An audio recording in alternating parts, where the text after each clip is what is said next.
Hello friends, good morning. कैसे हैं आप सारे लोग? आई होप कि आप सारे लोग बहुत ही अच्छे से होंगे। दोस्तों, आज फिर एक बार आप सभी के साथ में बहुत ही अच्छे और यूनिक से टिप्स लेकर के आई हूँ, जिन्हें आप रोज़मर्रा की लाइफ में इस्तेमाल करके अपने काम को आसान बना सकते हैं।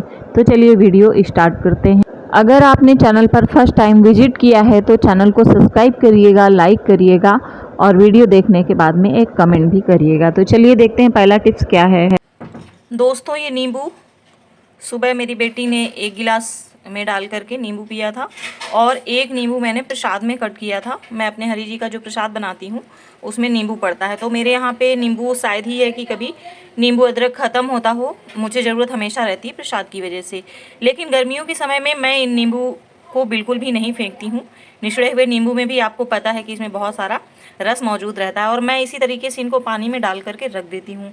मगर क्यों, चलिए ये हम सब देखते हैं कि क्यों रख देते हैं। ये मैं इसका यूज़ बताऊंगी क्योंकि मैं खुद यूज़ करती हूँ। इसके साथ ही मैं एक नींबू का रस अलग से भी निकाल करके लूँगी। तो चलिए पहले हम इस नींबू के रस को इसमें निचोड़ लेते हैं इस तरीके से, क्योंकि जिस चीज़ में हम यूज करने वाले हैं तो उसमें हमें नींबू के छिलके नहीं डालना है। इसके पानी को हम छान करके डालेंगे। दोस्तों, गर्मियों का मौसम आता है तो पंखे की हवा धीरे धीरे जैसे जैसे गर्मी बढ़ती है तो बहुत ज़्यादा गर्म लगने लग जाती है और हमें कूलर की ज़रूरत पड़ती है। लेकिन अगर कूलर का पानी कई दिन तक ना बदला जाए तो फिर उसमें बहुत ही अजीब सी गंध स्मेल आने लगती है। उसके लिए बहुत ही जुगाड़ू टिप्स आप सभी को मैं बता रही हूँ दोस्तों, क्योंकि मैं अधिकतर इस तरीके से करती हूँ, इसलिए मैं आपको ये सब बता रही हूँ। तो इसमें हम फ्लावर का भी इस्तेमाल कर सकते हैं, यानी कि जो हमारे घरों में फ्लावर्स आते हैं या हमारे बगीचे में या टेरेस वगैरह में जो लगे होते हैं, तो उनके फूलों को भी हम डाल के 2-3 घंटे के लिए रख देते हैं और इस तरीके से उसके बाद में हम इस पानी को छान लेते हैं। और इस पानी को छानने के बाद में हमें क्या करना है कि हमें अपने कूलर में इस पानी को डालना है।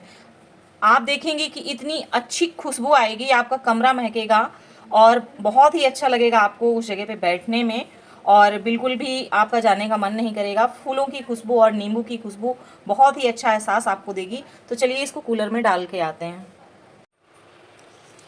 दोस्तों, अगर हम लोग इस तरीके से झाड़ू से जाला वगैरह निकालते हैं तो इस तरीके से झाड़ू हमारी टेढ़ी भी हो जाती है और इसकी ये जो बारीक सी ये निकल जाते हैं और हमारी झाड़ू टूटने लगती है।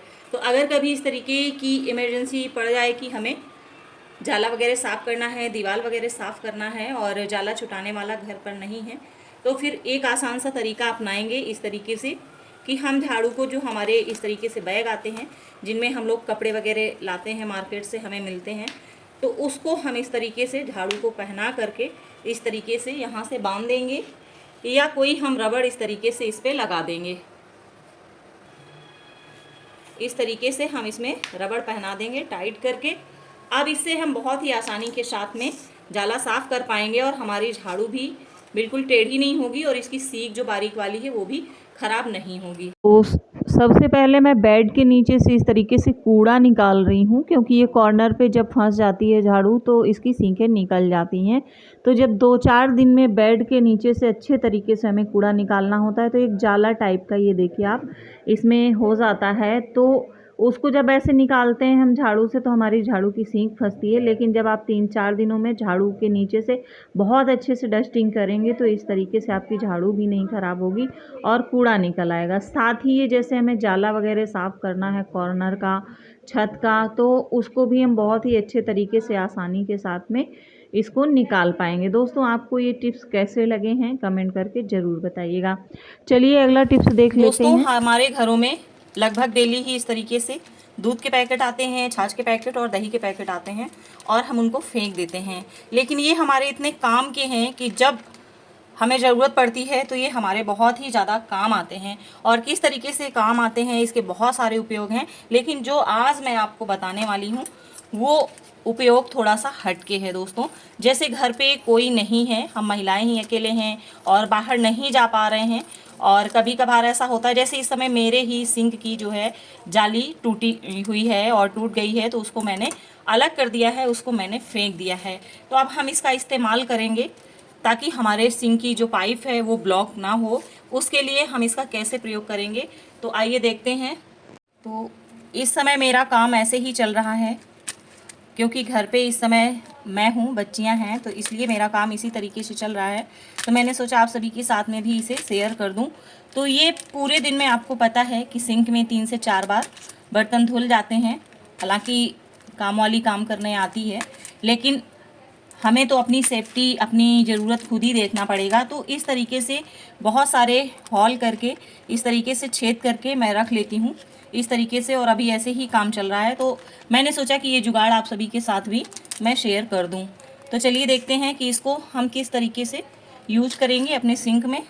ये देखिए, जैसा मैंने आपको बताया है कि इस समय इसकी जाली टूटी हुई है, सिर्फ ये जाली है, लेकिन ये किनारे से इसमें कचरा भर जाता है। तो उसके लिए मैं क्या करती हूँ कि इस तरीके से मैं लगा देती हूँ इस तरीके से, तो इसमें जो भी महीन वाला कचरा है वो इसमें नहीं जाता। तो ये देखिए, जैसे हम लोग जल्दी जल्दी में इस तरीके से पलट देते हैं कभी कभी, और बिल्कुल भी इसको साफ़ करना, निकालना भूल जाते हैं, बाद में करते हैं, तो ये नाली में जाके पाइप में इस तरीके से जम जाता है। लेकिन अगर इस तरीके से आपने पॉलीथीन लगा रखा है, इसका पानी धीरे धीरे अभी निकल जाएगा।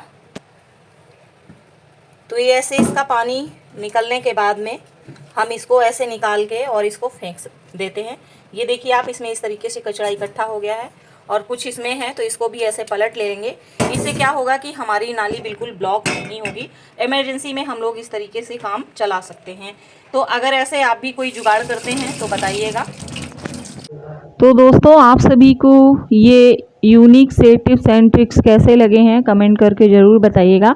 मिलते हैं आप सभी से नेक्स्ट वीडियो में, तब तक के लिए bye bye, take care, thank you for watching, thank you very much.